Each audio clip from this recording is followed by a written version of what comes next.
right, let's do it. New background, new day, new background. I've got an emergency phone. Let's see who's calling. Oh, Phil Simms on line 1. He'll be joining us. I believe he's logged into a Zoom ready to talk. Oh, who on line 2? Please patch me in. Thank you. Darius Butler will be on the program. I'm in parts unknown. There's linoleum tiles. Let's go.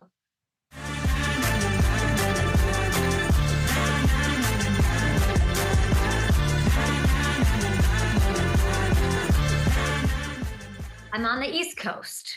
There's rain. There's a rental car experience I never want to go through again. And here I am with you beautiful people, and I'm ready to give away some bonus cash. FanDuel, we got a FanDuel partner on the show, an absolute legend, and Phil Simms, he's stopping by.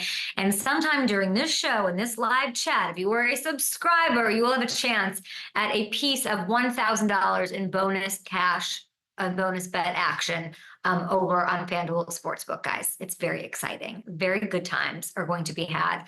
And so you just got to make sure you hit the subscribe button, because Alex will not pick you randomly or however he's doing it out of a hat. I don't know. He will not do it unless you are, in fact, a subscriber. We've also got hot action tonight. My line producer's name is Mike Goldfarb, and he knows more about the Cleveland Browns than I ever will. And he's got himself a Thursday night game tonight where, if you're a Browns fan, if you beat the Jets tonight, those woeful Jets, they lock up their second playoff appearance in the last 2 decades. That's right. I'm talking 20 years. They can clinch tonight, baby. And it would still amazingly keep them alive in the division race, even with Baltimore being as good as they've been. And yes, the defense has been great, and Amari Cooper has been great. Questionable, not 100% for tonight. We'll keep an eye on that. But the story here is the 38-year-old sensation who we could not have been more excited to get the nod, Joe Flacco. Joe Flacco, who in his career has owned the Browns, has defeated them many a time, and now he's doing his thing to keep their playoff hopes alive. This is a forgotten quarterback, a once legend. Some magic happened. He wins this beautiful Super Bowl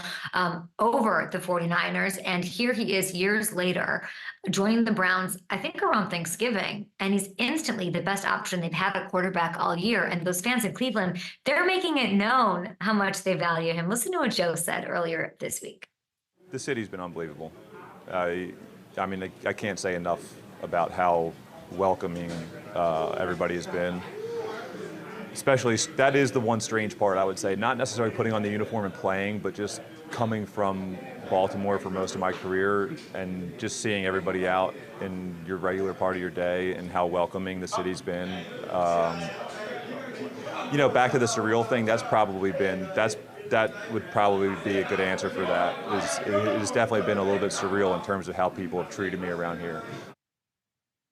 All right, Joe, forget about the Ravens' history. You are elite, and these fans should be giving you love. Listen, I am a subscriber of a cute NFL story. I like the framing. I like a little narrative, a character arc. I love cute stories, revenge games, the whole bit. This is, make no mistake, NFL world watching tonight as they clinch with the win over the Jets. This is not that. This is not some cute little story. This is him coming in and handling the ball, not messing up and playing out of his mind. This is not just like game managing. This is slinging it. Check this out. Since being named the starter 4 weeks ago, Flacco's led the entire league in yards and touchdown. He's kept the aggressive Flacco nature. That's, also seen him lead the league in picks over that span. That's okay. That's something we maybe come back to later as a problem. But right now it's working. It's okay. The Browns are winners of 3 straight. And it all kind of fits with Flacco. He's run to a Super Bowl in 2012, and that was sort of this astonishing, crazy hot streak that nobody wanted to buy, and then everybody became obsessed with, and it worked and got him to the glory vibe. So it makes sense he'd have a second act that sort of comes out of nowhere at age 38, and we're all watching and rooting him on. Why not? He can catch fire with the best of them. He's done it before. So the playoff situation with this team, it's got a good run game, a quarterback who's been there before, and a great defense with Myles Garrett, the only Brown I think that's ever been on our show. Flacco, you're on the list. You got to come as we are cheering you on, and this is going to be a heck of a fun game and situation to watch. All right, let's get into the Packers here. We have Phil Simms on the show. We have Darius Butler on the show to talk about all of this stuff, but we got to get into it, because the game that really has the biggest impact on the ins and outs of the playoff picture is in the NFC North. The Vikings are hosting the Packers.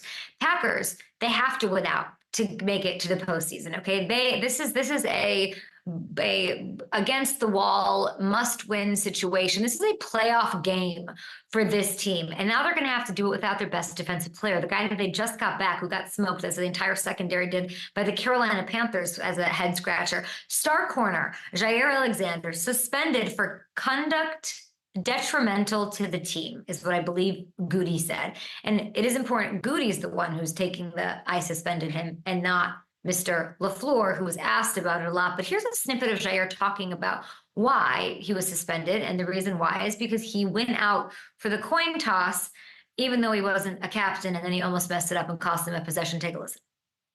It's only suiting, I don't think Coach knew I was from Charlotte, so. So you just did that on your own? I mean, it was like the guys backed me up, so they knew I was from here. Did you realize you almost made a big mistake on the call, though? What'd I do? Well, you said we want to go on defense. Yeah. Which, in theory, they could have said, then you're electing to kick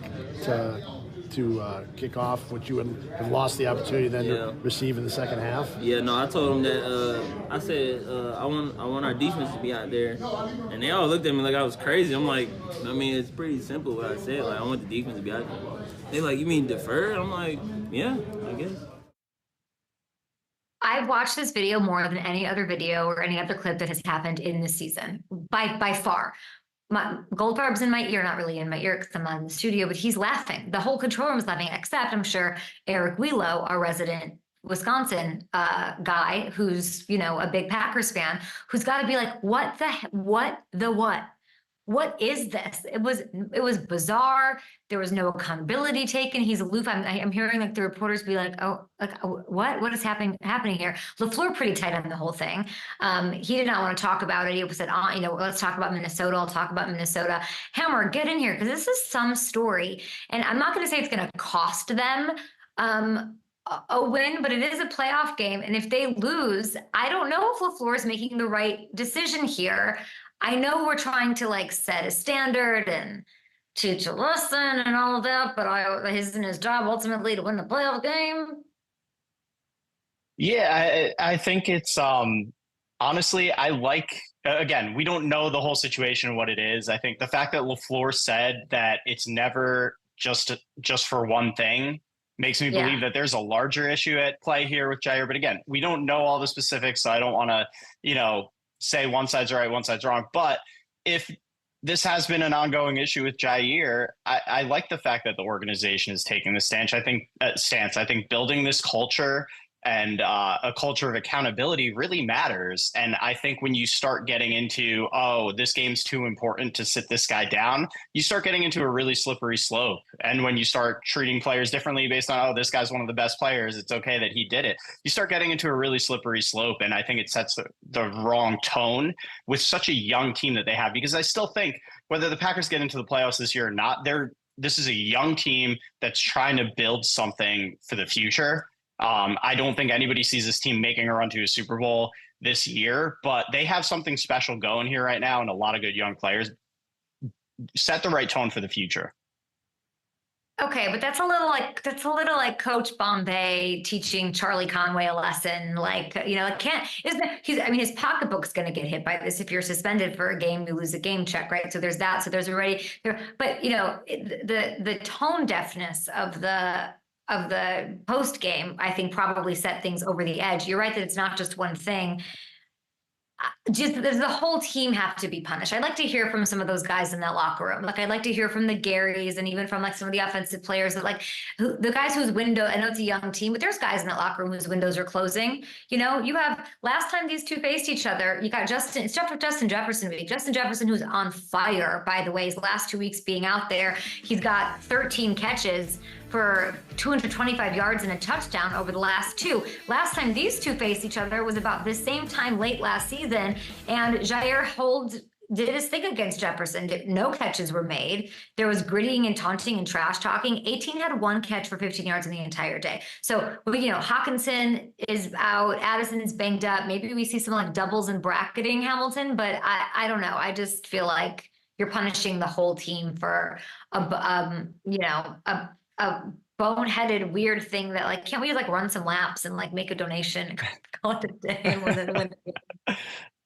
Yeah, and that's a great point. I wonder how much the other players on the team had to do with it, because we have seen situations too where a coach has gone to the other leaders on the team and say, "Hey, how do you want to handle this? You know, how upset are you about this?" And then make the decision off of that. So, you're right. It's a really they don't need Hawkinson. They don't. I'm thinking like we saw what the Carolina Panthers just did. Like this secondary has struggled build of late, and it might cost the players a pack. This won't. There's like a whole body of work in a situation going. I almost wonder if, and this is just me speculating, like like when if I have an underlying thing or a list of things that have gone on with like a boyfriend. And then I just pick a fight about something, or I act out, or like a student, or like a whatever, acting out against, like there's something deeper here. Jaire even going out there to do that, like you couldn't just tell LaFleur earlier in the week, I'm from Carolina, that's important to me. Like it's just like a weird vibe, and I'm just gonna blame Barry and just say Joe Barry's at fault here, like all Packers fans believe in their heart. Appreciate the coach positive perspective from Hamilton as well. We've got Phil Simms out of the way, a FanDuel partner, an absolute legend. I want to know about Aaron Rodgers. I want to know about DeVito time being over. His wife saw DeVito at a mall. What would the great Phil Simms' wife say if she ran into Daniel Jones? Would the vibe there? We'll get into all of it, but I do want to get to some other big games. We've talked the Dolphins and Ravens to death here on the program. That'll be a big one. That's when it's on CBS, by the way. We'll see Phil Simms and Burleson and Boomer and all those guys. But I do want to talk about the Bengals for a second, because we didn't get to talk about them a ton this week. So we had some wonky things going on our show this week, but they had a tough loss to the Steelers on Saturday. Huge game against this Chiefs team this weekend. It's on the road. It's at Arrowhead. People used to call it Burrowhead. Just saying, it isn't the battle for the 1 seed that we sort of like built this marquee matchup, and I'm sure the schedule makers thought that it was going to be on release day before the season started, but it does mean a ton for both sides. So I just want to set the table for that for anybody out there that's wondering. Chiefs, here's what can happen. They can clinch the AFC West if they win. The Bengals, they need a victory to stay alive in the AFC West wildcard race, and to do that, Jake Browning needs to bounce back. What's going on? Rough day in Pittsburgh. He threw 3 picks. I mean, everybody would be talking about him if Purdy didn't throw 4. That's what I think. But I like how he's been approaching it this week. I'll say that. He talked to the media. He had to, of course, yesterday, and he was asked about dealing with the disappointment of that loss. I watch my losses the same way I watch my wins, and there's always going to be something you need to do better. Taking that into account, but then also, like for me, it's, okay, it's very easy to say, okay, don't turn the ball over.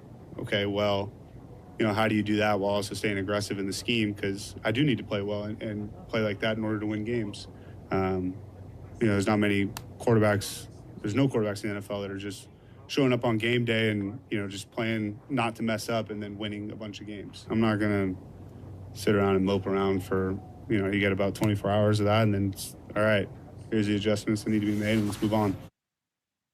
I like listening to him. I think he's very thoughtful. It's a delicate balance between wanting to be aggressive and being a little too aggressive, like Hamilton's talked about, harped on since Browning sort of took over and filled in for Joe Burrow. We saw, it bite against him with the Steelers. He threw for 335 yards, sure.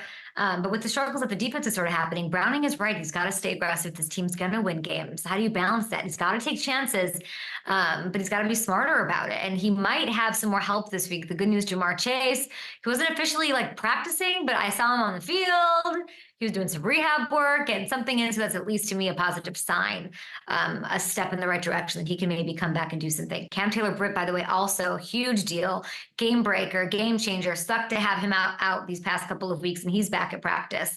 And that would be a huge boost for them if he can go on Sunday against a Patrick Mahomes yelling on the sideline Chiefs squad. So with everything that's gone on, it's kind of amazing that the Bengals are still in it. I think they can capitalize on what's gone wrong in KC. And if they pick up a win at Arrowhead, they've got a legit chance to earn their spot, weaseling into the playoffs in week 18. All right, we've got Darius Butler on the show. If you're watching on YouTube, we're going to give away some bonus bucks over on FanDuel Sportsbook in this break. And we've got Phil Simms with us, such a legend. So get in his head, get his analysis and everything ahead of an insane week 17 Dolphins Ravens on the dot.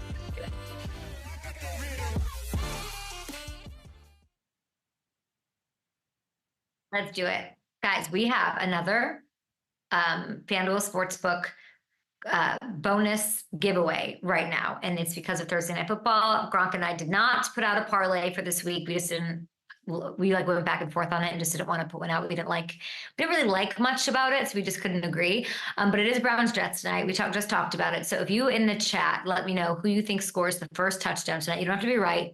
Just light up the chat, and you have to include your FanDuel username. If you don't have a FanDuel username and you're not a subscriber, you cannot win. And I'm going to pick 10 people randomly. Alex is going to help me, our YouTube guru, and you're each going to win $100 in bonus bets on FanDuel. So again, who's going to score the first touchdown? Put your FanDuel username, and we will be depositing with the help of Lauren and Chris on our marketing team with FanDuel. We're going to deposit $100 in bonus bets in 10 of your FanDuel Sportsbook accounts.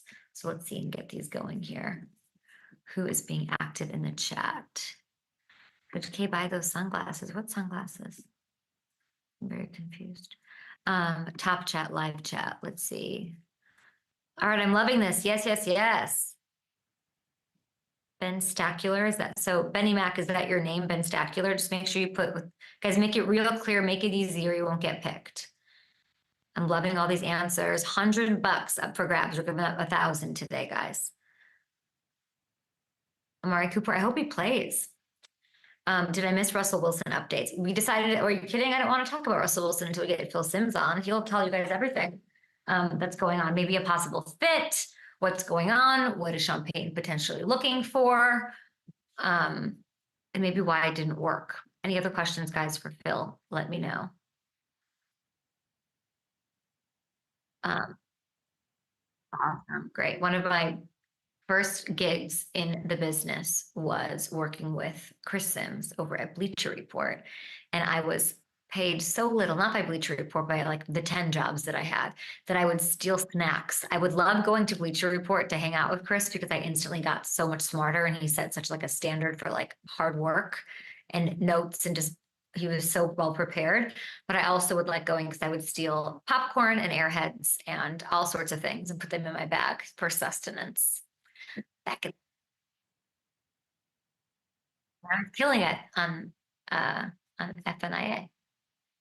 All right, let's do this. We're gonna hit you guys with some sleepers. How about we kick it off with that? Let's do it. From my bunker in Florida. Let's do it.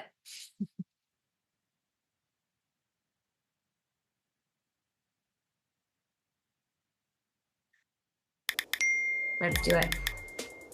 I'm bringing back a landline, guys, for this, for these sleepers. This is not, I can't even text on this phone, but let's hit you with some fantasy football sleepers for both daily fantasy and if you're in your fantasy championship. Let's go with Nick Mullins, everybody.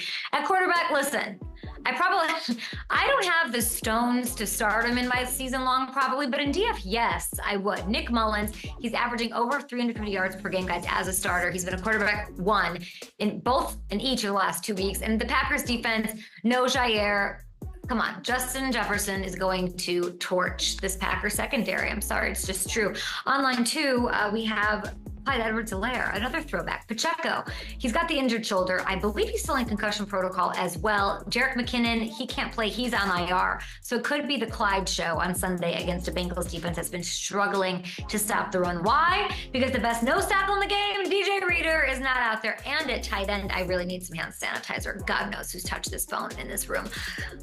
Tucker Kraft, he's been seeing more volume. I know it's a deep dive, guys. Just trust me. I wouldn't steer you wrong. The Packers banged up receiving core has now put up 55 plus yards in 3 straight games, everybody. He's actually a top 10 tight end in yards over the last month, and that is what matters. We're going to put this phone away. Gross, because we are about to have a lot of fun, guys. Bonus bets over at the YouTube chat. Check that out, guys. Tweet your questions for Phil Simms over at Up and Adams Show. He is a FanDuel. He's part of my family because he's a FanDuel partner. He's we are not related in this way. He is a 2-time Super Bowl champion. I am not, for the New York Giants. He's also, of course, a star on the NFL Today on CBS, an amazing new podcast with his son Matt called Simms Complete. Phil, congrats on the podcast. Welcome to the show. Oh, thank you, Kay. Listen, I'll say this. I heard you. I forgot that at Bleacher Report, you worked with my son. So all I can say, we all have a cross to bear in life. So you understand my plight. Yeah. So, man. Listen, He is. I knew him when. Now he's a huge star. You must be so proud. And doing a podcast with Matt. How is it? Oh, it's awesome because I get to say all the things I never get a chance to say. And of course, it's a father-son, and my son's getting even. He makes fun of me on everything.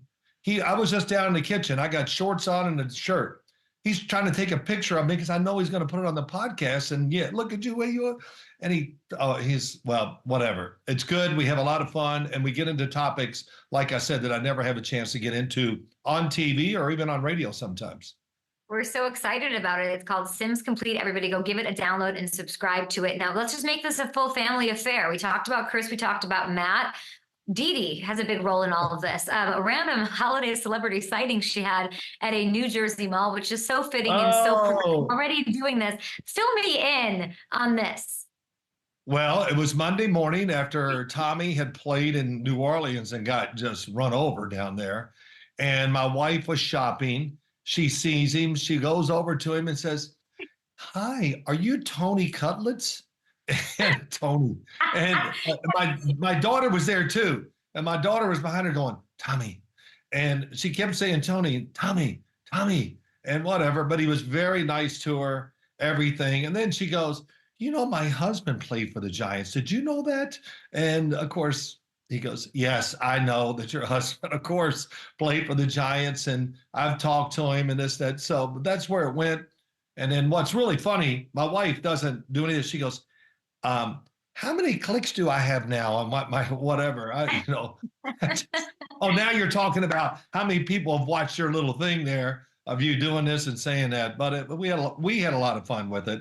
And listen, we let our interview with you with Dee. Dee's a star, and luckily for her, you've spoken very highly of Tony Cutlets, which is nice. It wasn't awkward at all. Sure. It seems like that party though, Phil's coming to an end. He's being benched for Tyrod Taylor. Did Dable stab your boy Cutlets in the back here? What's going on? No, he didn't. Listen, people say these things, and look, Tommy DeVito did well enough that I think he has secured himself in the NFL for another year or 2 years. That's what you want when you get these opportunities. So that's good for him. But for Brian Dable, Bill Parcells 1 year was 1-7 with the Jets. Vinny Testaverde got hurt. He thought he had a Super Bowl team. They ended up going 8-8. It was the best coaching job he ever did in his life. And I said, "Boy, Bill, you worked so hard, and why?" And this, and he goes, "Hey, Sims, your damn record goes on your tombstone.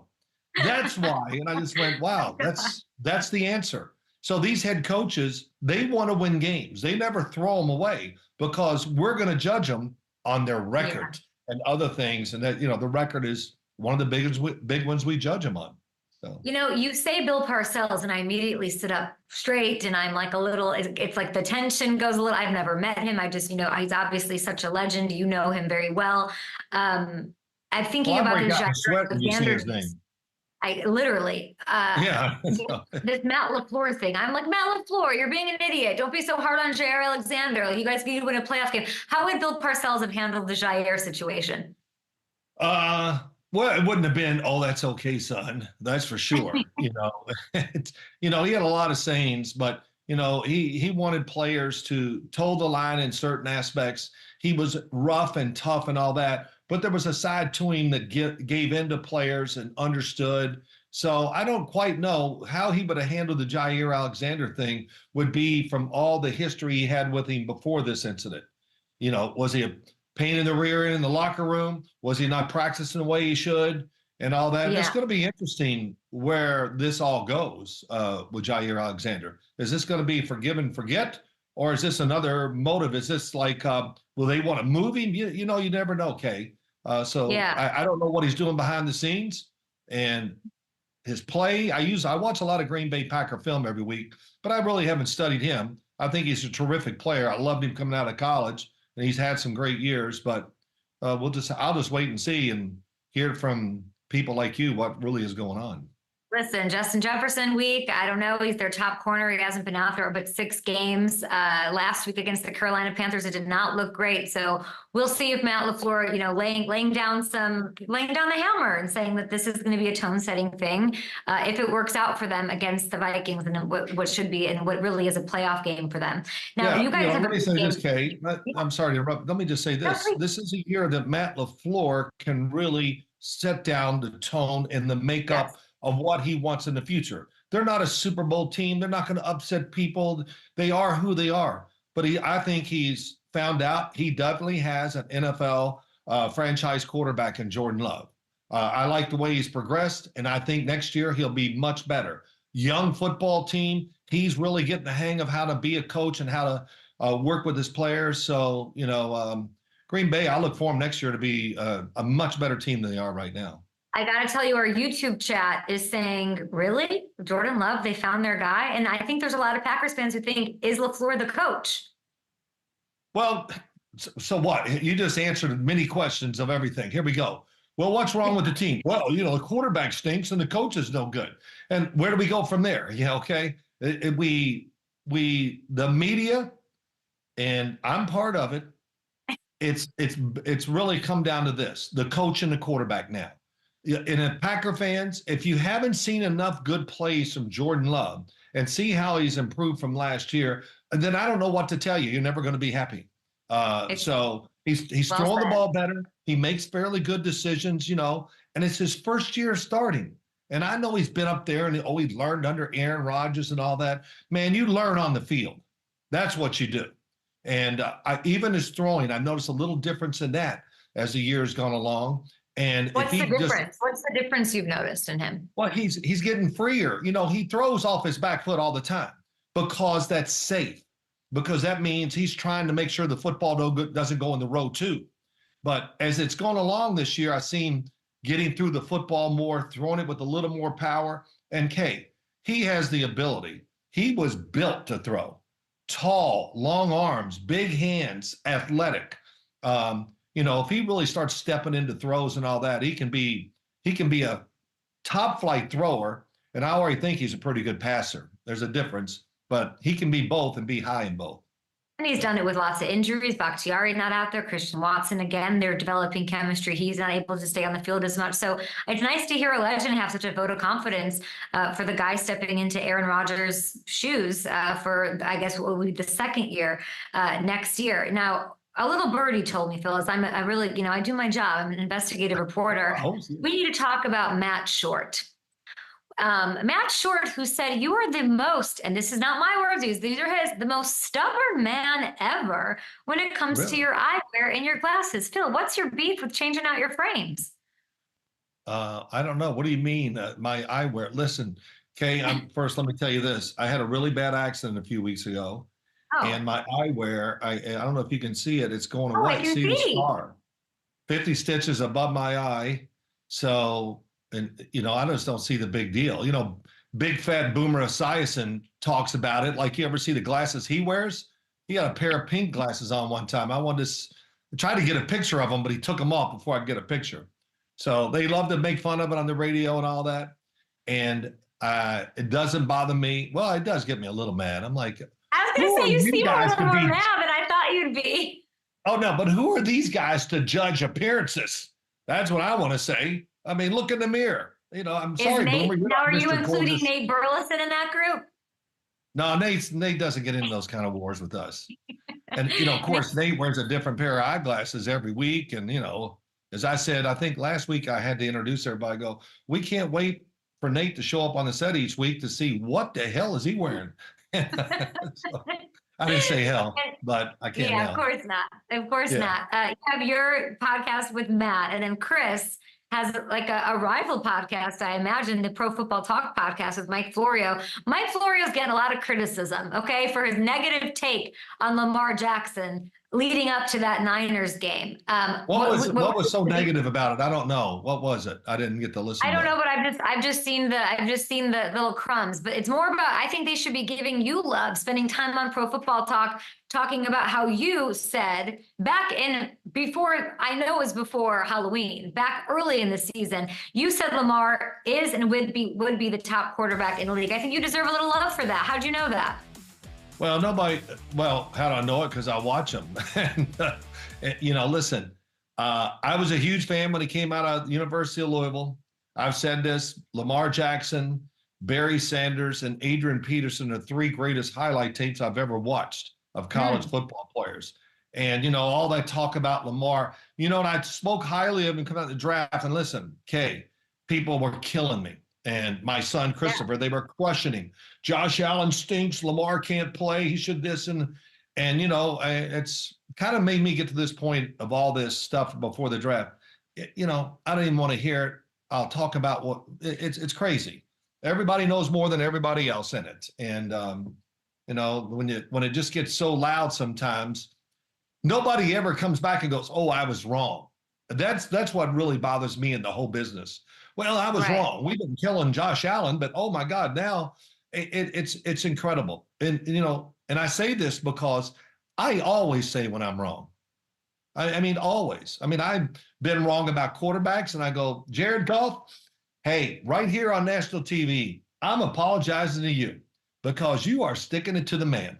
I mean, you are throwing it this and that. You're right now being a tremendous quarterback, and I had doubts about you, and I was wrong. So, and I do that all the time. Really, it's kind of fun, and it makes me feel good because I want to be, sorry to be on these tangents, but what's our job, Kay? But what's our job? To tell the fans the truth. What do the fans know? What they hear and what they read. And man, that's limiting. So people like us on TV, we got to set the record straight, which I love doing, of course. And, and I do it even on the TV with guys that go, no, that's just a quick hit thing that's not explaining why it's good or bad. And so that's what I do. I think I have a responsibility to coaches and players in the NFL to tell the truth and to set it straight. And when I'm wrong, I got to admit it because they deserve that from the people who cover the game. I think for the people who cover the game, but more so the legends of the game, who's, what you say weighs a lot and matters a lot. And it's obvious that you hold that in high regard and you understand how important that is. And especially the accountability. It's a nice example to set for the rest of the sports media coming up and trying to have an opinion and trying to back it up. It's very interesting. This game, Dolphins, Ravens, also very interesting, Phil, and also on CBS, which will be very exciting. Everyone's going to talk about the offenses and Lamar and Tua and the speed and all of that, and Mike McDaniel, Todd Monken, who I think deserves some credit for what he's done in his first year. But the defenses are really legit too. Like the Dolphins, #1 defense over the second half. Then of course you have Baltimore flying around what they were able to do with their speed and athleticism and physicality up against Brock Purdy and company. How do you see this game going on Sunday? Well, there's so much to it. I've been hearing about Vic Fangio and this defense. And I got to, that's one of the things I've been kind of like, well, when am I going to see this great effect on this defense? Well, I've seen it.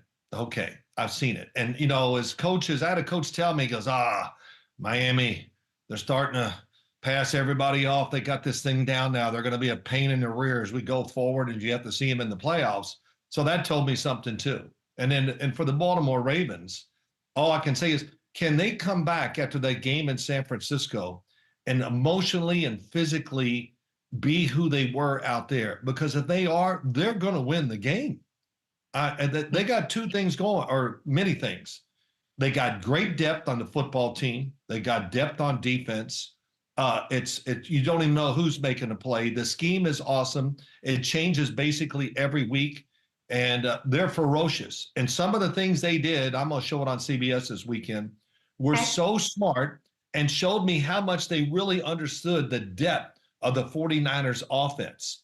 In other words, they didn't chase the cars. They waited for it to come to them a lot of times, and they knew some of the plays the 49ers were going to run. And not only they take advantage of it, they got interceptions off of it and make great plays. And teams like Baltimore get better as the year goes along, Kay, because of what? They're big. They're not a speed team. They're fast, but I mean, by NFL standards, big. And as Bill Parcells, I quote him all the time on everything. He goes, fast teams get slower. Big teams do not get smaller in the NFL. And the Baltimore Ravens, ever since Ozzie Newsome's been down there, right? They love big players, and they got them everywhere on their football team. They do. Kyle Hamilton banged up in that one. I mean, this is a matchup we saw, I think, early last season, week 1 or 2 or 3, yes, where early. Tua roasted him for 6 touchdowns with Tyreek and Waddle and company, but this defense seems to be clicking at the right time on the Ravens side. So I think it'll be close. You mentioned Parcells. Did you happen to see Mike McDaniel playing his best, putting on his best impression of Bill Parcells, shouting at Dan Marino before the Cowboys game? Did you see this, Phil? Yeah, I did yesterday. Hey, Marino, FBO records, we're going to break them.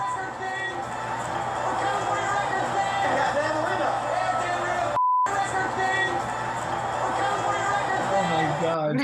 I watched Hard Knocks last night of Mike McDaniel. I mean, he is something. He is, I don't know what to say. He broke the mold and it's great. And my son Matt was down in Atlanta when he was down there. I don't know what position he was coaching down there at the time, but he said he just like you see him now.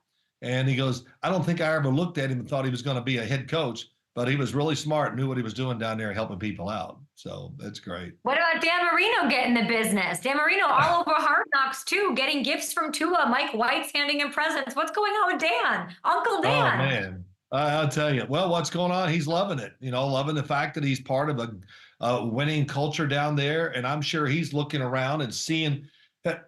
Knowing Dan, he goes, well, hell, I could throw for 7,000 yards with these guys. And, you know, I can still throw it. Probably still can. But I'm sure he loves the offense, the way the team is run now, and just the whole vibe that you get. And I watched the Hard Knocks series during the summer. I watched this one that's going on now. And you can see that Miami's different, but I love I know it's not fake either. You can see every day it's about energy and being positive. And, you know, there is something to that players, when you hit them the right way and all that, and of course you give them a great system, they're going to buy in, and they've bought in big time down in Miami. I mean, who's winning this game, Phil? You got me all over the place. Oh, I am. What do you? Hey, I can't pick anything. I mean, I can't even pick winners. Some weeks I have losing records just picking a winner.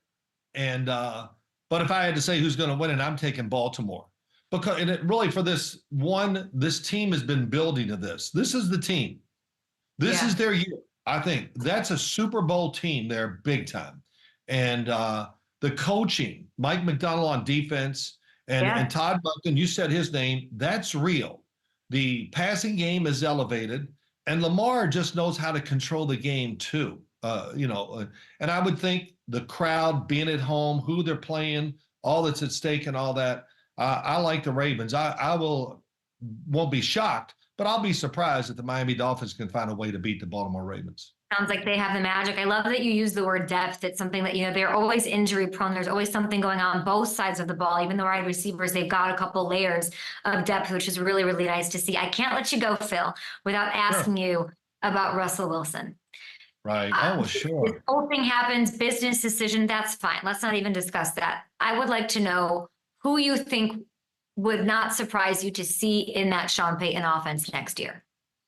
Oh boy, I couldn't. It just hit me this morning too. I don't know if I can come up with somebody right now. I was thinking this morning, where's Russell Wilson going to go? What do you think?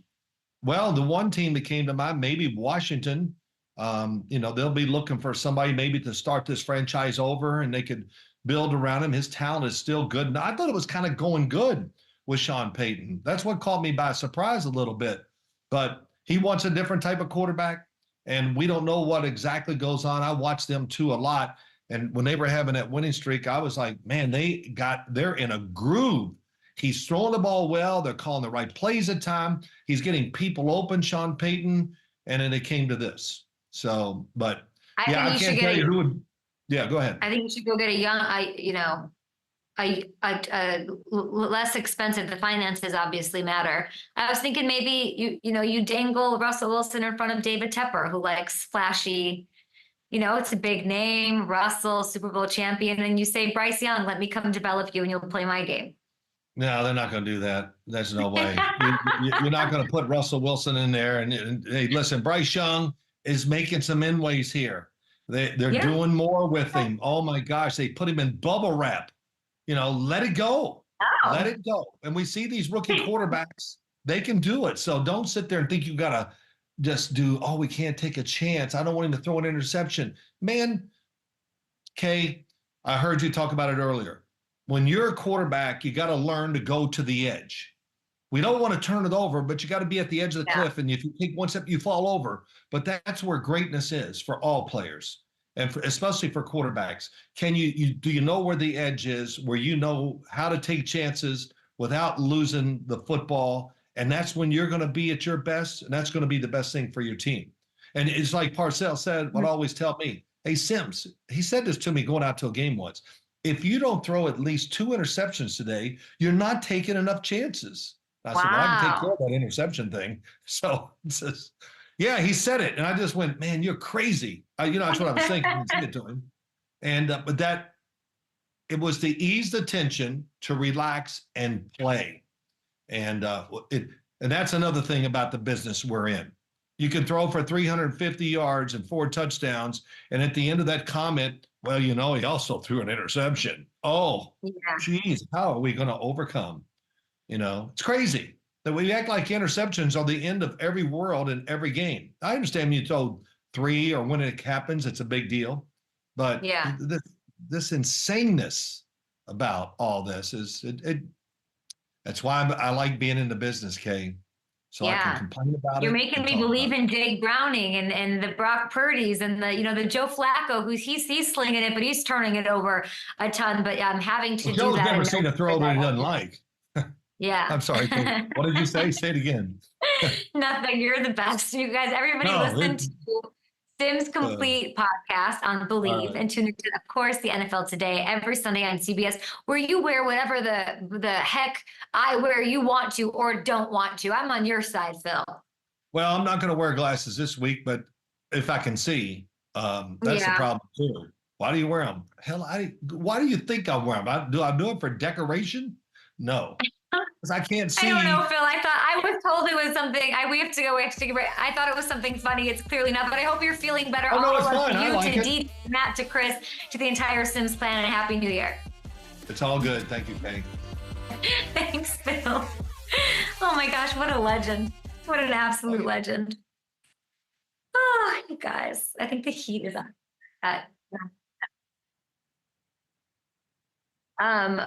You guys, how amazing is Phil just skewering all of sports media for lack of accountability, which is fair. That was amazing. I like a spicy Phil. Spicy Phil vibes. I'm into this.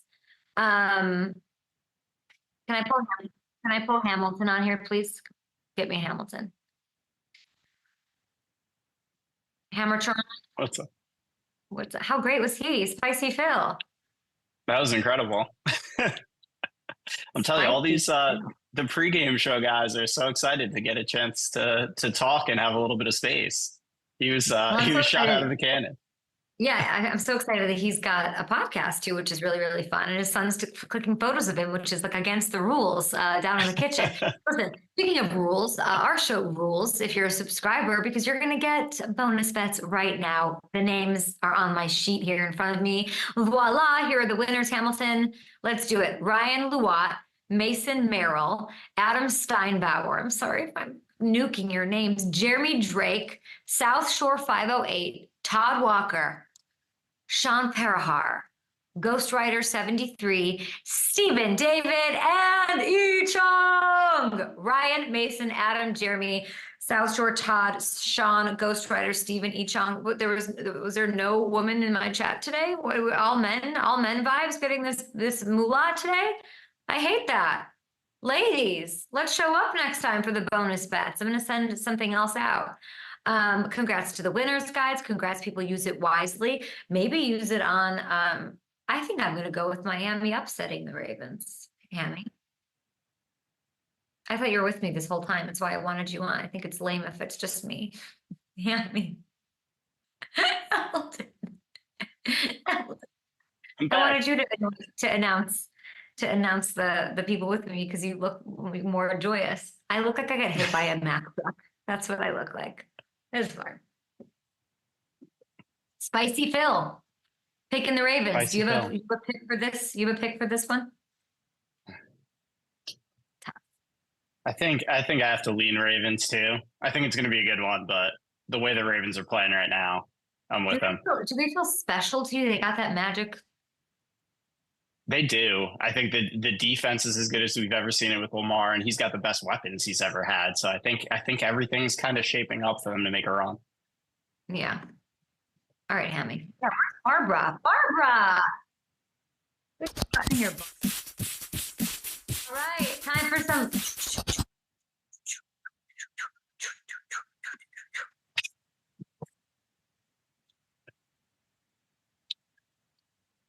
What is happening? I don't know. Hammer time, please. I'd like a hammer time. I don't know what it's what it's about today, but I think we want to talk a little bit about those Rammies because they were, what did you say, 3-6, and now they're what? Steamrolling their way through the competition on their way to a playoff spot. What are you seeing, Hammer, on the tape that is working so well for this team that I told you from Jacksonville was a threat to the Niners? Yeah, so it's the emergence of the young stars like Puka and Kyron Williams has obviously been a big part of it. So is Stafford in the way he's playing. But I don't want to underestimate what Cooper Kupp still means to this team. Yes, he's averaging his fewest yards per game since his rookie year in 2017, but he's still kind of the engine that drives this thing. And McVay is in his bag right now. Let's look at the tape and go through some of this stuff because it's really fun to see what they're doing right now. You'll see Kupp is down here at the bottom of the screen. He's going to go in pre-snap motion here. You see the corner trailing him. That tells you that it's man coverage. But watch what happens, what's going to happen after the snap. Kupp's going to come back the other way with the jet motion. They're going to clear out the other side with Demarcus Robinson, and Puka Nacua is going to run a deep cross. And you get play action involved, which is going to suck up those linebackers at the second level. The corner has eyes on Kupp, and that's just going to allow Nacua to get the leverage to the outside and run to green grass. And you'll see as this play develops how much open space there is. Look at that. Everything to the other side of the hash is completely wide open. Stafford sees it right away, puts it out there in the perfect spot, lets Puka run under it and take off down the sideline for a 30-yard gain. But it also affects what they're doing in the run game. The motion with Cooper Kupp, once again, watch this jet motion here. Watch how that entire second level has to shift over. You see that? And what that does is it creates the perfect amount of space for Kyron Williams to be able to operate. Now, you can see how those linebackers there's a gap between them, and you'll see it here as we spin around to the end zone. That alleyway is created because of the motion, and Kyron does a fantastic job, has great vision, is able to squeeze through that hole and do what he's been doing all year, which is find the end zone. He's been phenomenal. But beyond what Cooper Kupp does for everybody else, he's still making plays out here too. I don't want to act like he's not. Here he is stacked with Puka against that tough Ravens defense on a 3rd and goal. He's going to come in this short motion. And what that does, that gets him matched up one-on-one with the safety. He's going to run a corner out here. Puka has a slant underneath. And Stafford knows he's got that matchup right away. So even with a free rusher coming on this blitz, he knows Kupp's going to beat that safety, especially with the leverage he has. So again, he's just going to throw it into green grass and let Kupp run under it. Just kind of throws up a prayer here, but it ends up being in the perfect spot. Lets Kupp get there and pick up the score. Just incredible job from Stafford, incredible job from Kupp. And again, to my point with the motion and how Kupp is affecting things, he ran over 200 yards in pre-snap motions alone against the Saints last week. So he's getting his miles in, Kay. I'm looking at their schedule, and obviously what Puka's done is absolutely insane. So they've got the Tyrod Taylor led Giants this week. They close it out against the team that wants the 1 seed and is sort of needs to win it, and that's the 49ers. So that'll be an interesting game. Shanahan, McVay, always great. They've got the spark, and we can say we've given them lots of love for not having draft picks and still finding the Pukas and finding the the Kyrons and all of that. But I'm in true Phil Simms accountability form, Hamilton, I have to put my hand up and say, I'm the biggest, like, is Matthew Stafford done person? You know, I'm like, why can't we talk about Matthew Stafford's injury? He's got a million, he's out there. I'm like, part of me is just like, let's go off into the sunset. You're a champion. And he's just, I'm wrong. He's just, I was asking Eric Weddle and Andrew Whitworth about him like week 2 at the beginning of last year. Like, is he over? Is he done his finger, his shoulder, his like whatever? Like, I buried him. He's gone 4 straight games and 155 straight passing attempts without an interception. That is the second longest stretch without a pick in his entire career. At this age, with these injuries, with this like low expectations, underhyped situations going on. 11 touchdowns, by the way, nothing to sneeze at over that span too. That leads the league in that time. And I mean, am I crazy? Is this like the sharpest we've ever seen him? And I've already said this is more impressive as far as McVay is concerned than what they did in that Super Bowl winning year. Yeah, I think this is the best stretch I've seen from Matthew Stafford, I think, in his career. I really do. Yeah, crazy. All right, Hemi, you're the best. We got to get Darius Butler in here because we want to talk about mascots, mayonnaise, Pop-Tarts, edible mascots, all sorts of things with our guy, D-Butt.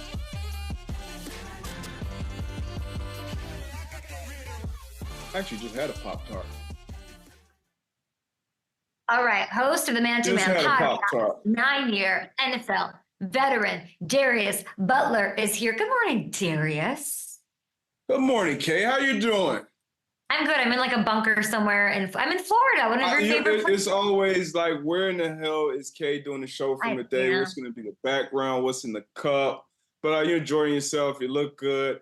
Let's have some fun. I'm blinking twice because I'm like a hostage. I hope you had a great Christmas, you and your beautiful, beautiful family. We have so much love for you. But I have to ask you, what is your favorite condiment? Oh, favorite condiment? Probably ketchup.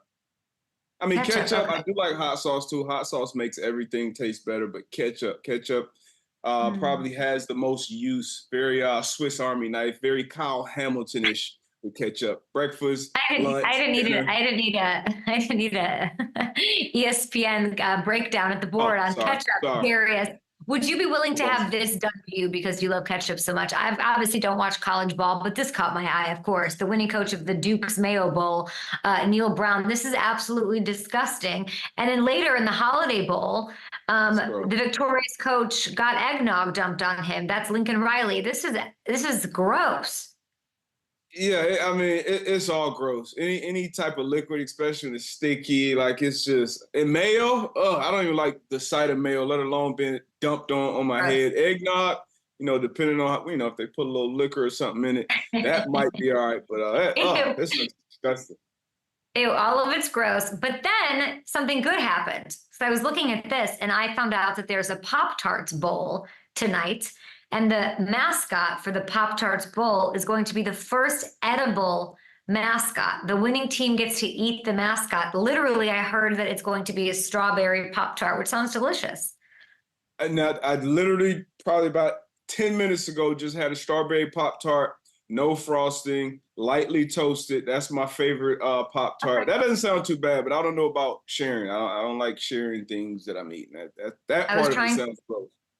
I was trying to think of the NFL mascot that I would like to be edible. And I just got grossed out going through the list of like the birds or the Patriot Man or like any of those. So we're not going to even do that. Instead, Jaire Alexander, story of the day. I asked Phil Simms about it and what Bill Parcells would have done. This Matt LaFleur thing. I feel like he's punishing the team, but he's tone setting. They're not a Super Bowl squad. Where do you come out on Jaire, what he did, and then his lack of accountability for it, and then LaFleur? I mean, obviously from the outside looking in, it was hilarious, absolutely hilarious. But I've been out there for a few of those captains coin toss, and I think this is part of being on a young team. He is kind of one of the OGs on that team, obviously one of the highest paid defenders on that team. So nobody's kind of gonna, ask him a question or check him. You heard him say, "Hey, my boys have my back." So I think that's a part of it. And him just going out there, being from home, being from Charlotte, not getting a captain. He's missed a bunch of time this year. As well. So I'm sure he was excited being out there. And then a big Justin Jefferson matchup. That's kind of where you come in, where it's, okay, are we punishing the team? Are we going too far, actually suspending him for this action? I think it's more to it. I think it's more going on behind the scenes between Alexander and the organization, and maybe even potentially part ways after this season, because I don't think this was a big enough violation to get, suspended for a whole game, especially when you went out these last 2 games. I think they have like a 96% chance to be in the playoffs. So you only need a shot. You got to get in the dance. So as a coach, as an organization, to suspend one of your best players for this, I think it's more to it. But it was hilarious watching it all unfold during and after the game. I mean, he just signed a huge deal with them. It'd be weird to see them part ways after all. That's so crazy to me. And it's a guy who's had success bottling up Justin Jefferson. Like, we've seen him do it. Like, what are we doing with the Packers? We'd love to know your guys' thoughts in our YouTube chat. Let us know. I'm very conflicted about this Dolphins-Ravens game. Hamilton picked the Ravens. Phil Sim picked the Ravens. It's on the CBS game, so he's looked at both sides of this. Tall task. Lamar Jackson dominated the Niners defense. I know the Dolphins defense is rolling. What's the key for Miami to shut down the Ravens? Oh, it's going to be tough. I mean, both of these offenses are tough to stop. But now Miami, with Jalen Waddle being hampered with that high ankle sprain, that really sucks for them. Still a bunch of weapons. You saw them put up 30 against the Jets without Tyreek Hill, so Mike McDaniel Tool will figure it out. They'll put up weapons. They'll put up points, I'm sorry. But the Ravens, they're tough. Both sides of the ball, that defense, playing against, obviously, the Niners last week, huge win. And they kind of made them one-dimensional. The Niners kind of helped them. I think they stopped running the ball too early. And if you get one-dimensional against this Ravens defense, it's going to be tough sledding because they are a fiery bunch. They can do a lot of different things from different personnel groupings. I love watching both of these teams play. They're both, I think, top 5 on both sides of the ball, offensively and defensively. I think this will be another one of those games, Kay, that comes down to the last drive. One of these quarterbacks who can both potentially still win the MVP, having to put their team in a position to either kick a field goal or score a touchdown to win this game. I'm conflicted. You talking about you guys being conflicted. I'm conflicted. It's my hometown team against the Ravens, who I picked to win the Super Bowl right here on the show before the season started. So I'm just excited to watch this one play out. But I would give the slight edge right now to Baltimore. The slight edge to Baltimore at home with their MVP, with their defense feeling themselves. Kyle Hamilton, I'm looking at his status. I think he's really meaningful in this one, so we'll see. It would be so huge for Tua to get this big win, though, on the road. Maybe it would finally change the narrative, even though he lit him up last year, and make people think that he's got it going on. Is there a team, Darius, that you feel like has the magic right now? Like, I think both these teams do. So this is the great litmus test. But like, which team? It might be the Bills. It might be the Rams. The Bills look really good right now. They're rolling. James Cook. If you can find, obviously we know how dynamic Josh Allen is, but if you can lean on that run game as well and not put so much on Josh Allen's back to be great every single down, every single drive, this Buffalo Bills team, especially that pass rush that they have as well, can beat anybody right now. So I would say that the Buffalo Bills have some magic to them. The Rams too. Talking about them earlier. Watch out for those Rams. That's true, especially with the Chiefs' magic seemingly running out. It's very interesting for growth in the AFC. We love you, D-Butt. Talk to you next year. Later. Later, Skater.